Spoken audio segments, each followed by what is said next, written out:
On Tuesday, I was super pumped to see the transit of Venus. I got these rad sunshades at a fundraising event so that when I looked at the sun I wouldn't sear my retinas, and I made sure I was outside at 6:03 p.m. It was cloudy. We always say we're waiting for the sun to come out, which is kind of dumb because the sun doesn't go anywhere. Clouds are the ones we're waiting for. So I waited for the clouds to move. I noticed while I was waiting that I can't see through the sunshades at all. It's like trying to look through ink. I got pretty worried that they were defective and that I'd never be able to see anything through them. I couldn't miss Venus moving across the sun.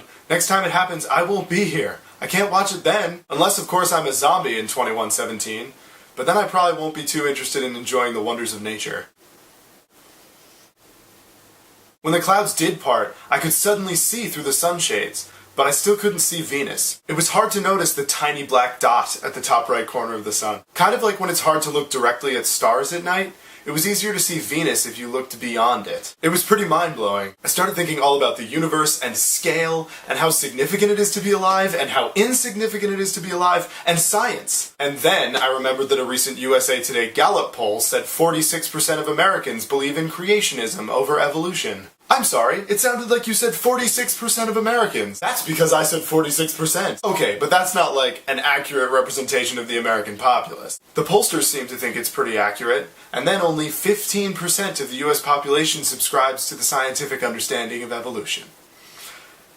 Off topic! I didn't stand there and watch the whole transit of Venus because the sun was setting and the clouds were rolling in and my glasses wouldn't work anymore. But if I had stood there and watched, it would have looked something like this. It's the transit of Venus, transit of Venus, transit. Except about 100 times slower. But don't quote that math. Thinking about my future feels a lot like looking through those sunshades when the sun isn't out. Whenever someone asks me about my plans, my mind goes blank. It's like an inky nothingness. Then sometimes, every once in a while, something breaks through.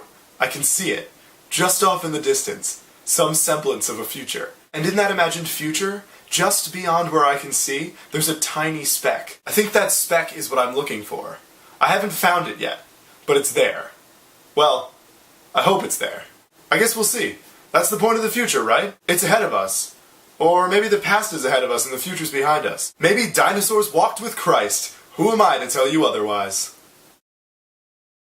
No, actually, I'm telling you otherwise. Creationism is some crazy bullshit.